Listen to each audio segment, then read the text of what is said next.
Assalamualaikum warahmatullahi wabarakatuh. Kami dari kelompok 2 TI 4 Tabalong. Perkenalkan, nama saya Alim Haidar Nafi. Nama saya Dani Irwanda. Nama saya Rizka. Kami akan menjelaskan tentang apa itu jaringan komputer, macam-macam jaringan komputer, dan manfaat dari jaringan komputer. Jaringan komputer merupakan suatu sistem yang terdiri dari komputer-komputer dan perangkat-perangkat jaringan lainnya yang terhubung satu sama lain. Perangkat jaringan sangat penting untuk berlangsungnya hubungan atau komunikasi antar komputer. Menurut Ying Darlin dalam bukunya yang berjudul Computer Network and Open Source Approach, jaringan komputer adalah sebuah platform untuk saling berbagi data, research, software, hardware dengan beragam pengguna aplikasi yang saling berkomunikasi satu sama lain. Manfaat dari jaringan komputer yaitu dapat mengakses data dari komputer yang melalui komputer yang digunakan untuk berbagi data, kemudian data disimpan tetap aman walaupun komputer yang digunakan rusak, karena dapat dilihat dari komputer orang lain. Administrator jaringan dapat mengontrol data-data penting agar dapat diakses oleh orang yang berhak saja. Dan yang terakhir, dapat menggunakan printer, scanner, dan perangkat lainnya secara bersama-sama. Terdapat 3 jenis jaringan komputer berdasarkan jangkauan area atau lokasi. Di antaranya, pertama ada LAN atau Local Area Network. LAN adalah suatu jenis jaringan komputer yang mencakup wilayah lokal. Jumlah komputer yang terhubung hanya beberapa komputer. Komputer di dalam LAN terhubung melalui Ethernet atau juga dapat terhubung dengan teknologi wireless yang kecepatannya antara 10 sampai 100.000 Mbps.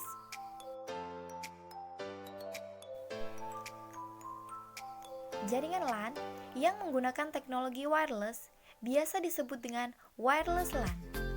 Pada jaringan ini digunakan perangkat keras jaringan seperti media perantara kabel seperti UTV atau unshielded twisted pair, hub, switch, router, dan lain sebagainya.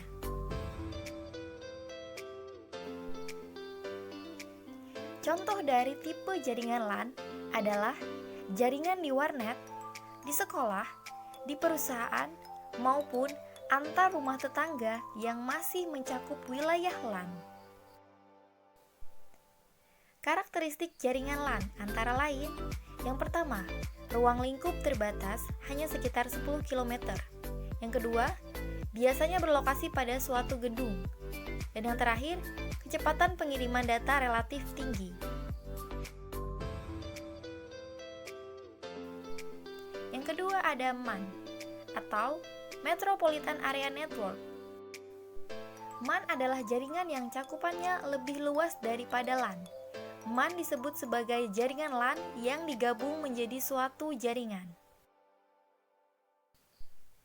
MAN pada dasarnya merupakan jaringan versi LAN yang berukuran lebih besar dari biasanya, memakai teknologi yang sama dengan LAN. MAN dapat mencakup kantor-kantor perusahaan yang berdekatan dengan dan dapat dimanfaatkan untuk keperluan pribadi seperti swasta atau umum.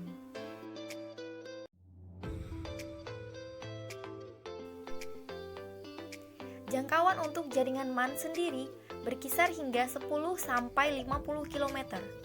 Terdapat 2 jenis koneksi yang biasanya digunakan. Pertama, yaitu yang menggunakan cara wireless, dan yang kedua adalah menggunakan kabel fiber optik. Karakteristik jaringan MAN antara lain, yang pertama, MAN meliputi area lebih luas dan lebih kecil dari WAN. Yang kedua, MAN biasanya ditemukan di area kampus. Dan yang terakhir, MAN sering bertindak sebagai jaringan dengan kecepatan tinggi. Yang ketiga ada WAN atau Wide Area Network. WAN adalah jaringan yang area luasnya mencakup area yang besar. Jaringan berskala WAN dapat ditemukan seperti jaringan antar wilayah, kota, bahkan negara. Perangkat atau hardware utama pada jaringan WAN diantaranya router, CSU atau DSU, modem, dan communication server.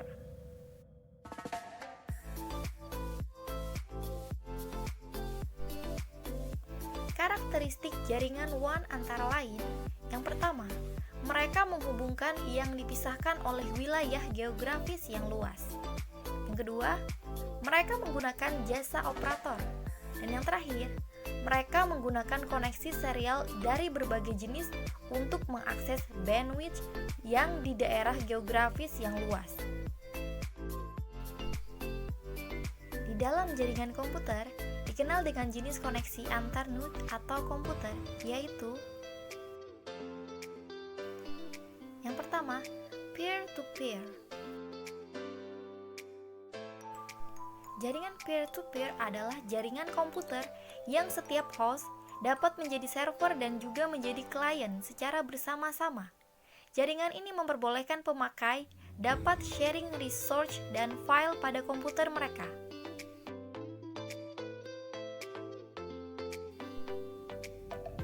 Pada jaringan peer-to-peer tidak mempunyai file server atau sumber manajemen yang terpusat.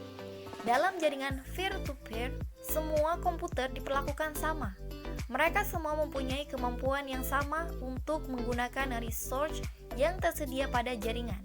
Jaringan peer-to-peer ditujukan bagi local area network atau LAN kecil sampai menengah. Dan yang kedua ada client server.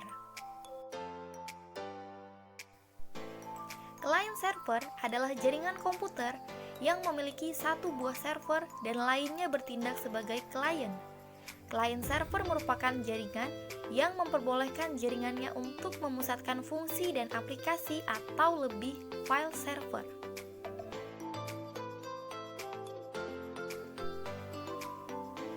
File server menjadi jantung dari sistem, menyediakan akses dan resources, dan menyediakan keamanan. Individual workstation atau klien memiliki akses ke resources yang tersedia pada file server. Untuk menggunakan jaringan client server, diperlukan media perantara berupa hub atau switch. Berikut ada macam-macam topologi jaringan. Pertama ada topologi bus. Topologi bus adalah jaringan yang hanya memakai satu kabel atau koaksial untuk media transmisi, dan kabel tersebut sebagai pusat bagi seluruh server yang terhubung. Masing-masing komputer dihubungkan ke kabel utama dengan menggunakan konektor BNC, lalu diakhiri dengan terminator apabila konektor BNC sudah terhubung dengan kabel koaksial. Kelebihan topologi bus yang pertama, lumayan sederhana. Yang kedua, apabila ingin menambah server baru, lumayan mudah, karena pemasangannya tidak memutus keseluruhan jaringan sehingga tidak mengganggu server yang lain. Dan yang ketiga, hemat dalam penggunaan kabel dan biaya karena cuma menggunakan satu kabel utama. Kekurangan dari topologi bus yang pertama, bila kabel utama mengalami gangguan, maka semua jaringan juga mengalami gangguan. Yang kedua, jalur lalu lintas lumayan padat karena bolak-balik. Dan yang ketiga, apabila jarak jauh diperlukan repeater. Dan yang keempat, susah melacak tempat trouble. Dan yang terakhir, jika komputer banyak yang terhubung, maka performa sinyal dan lalu lintas akan menurun. Yang kedua ada topologi ring. Topologi ring atau topologi cincin adalah topologi jaringan yang rangkaiannya berupa titik, yang mana masing-masing titik bagian kanan dan kirinya terhubung ke dua titik lainnya, sampai ke komputer yang pertama dan akhir, membentuk cincin atau lingkaran. Kelebihan topologi ring yang pertama, mudah dalam perancangan dan pembuatan. Yang kedua, performa sinyal dan aliran data stabil, bahkan lebih baik dari topologi bus, meskipun mengalirkan data yang berat. Yang ketiga, jika terjadi masalah, mudah untuk dilakukan konfigurasi ulang atau pemasangan baru. 4. Hemat dalam penggunaan kabel. Dan yang terakhir, hemat dalam biaya. Kekurangan dari topologi ring yang pertama, jika ada satu komputer yang error, maka keseluruhan jaringan juga akan ikut error. Solusinya adalah dengan penggunaan topologi ring ganda. Dan yang kedua, performa aliran lalu lintas data bergantung pada jumlah komputer pada jaringan tersebut. Yang ketiga, topologi star. Topologi star merupakan bentuk jaringan yang mana terdapat satu penghubung, hub atau switch sebagai pusat dan setiap komputer terhubung ke penghubung tersebut. Hub atau switch ini posisinya ada di sentral dan berfungsi untuk menghubungkan satu komputer ke setiap komputer yang terhubung dan juga menghubungkan komputer ke file server. Kelebihan topologi star yang pertama, tingkat keamanan tergolong tinggi. Yang kedua, mudahnya dalam penambahan komputer baru yang ingin disambungkan. Yang ketiga, apabila ada error mudah untuk dideteksi. Yang keempat, paling fleksibel di antara topologi jaringan yang lainnya. Dan yang kelima, kemudahan dalam mengontrol karena sistemnya yang terpusat. Kekurangan dari topologi star yang pertama, apabila hub atau switch rusak, maka keseluruhan jaringan juga rusak. Yang kedua, lumayan boros dalam penggunaan kabel. Yang ketiga, hub sangat sensitif karena dia sebagai tempat sentral bagi jaringan. Yang keempat, tergantung spesifikasi hubnya. Apabila rendah, maka performa sistem jaringan juga rendah. Dan yang terakhir, biaya lebih mahal. Sekian dari kami, saya Alim Haidar. Saya Daniel Wanda. Semoga penjelasan kami dapat berguna dan bermanfaat bagi kalian. Terima kasih. Terima kasih. Wassalamualaikum warahmatullahi wabarakatuh.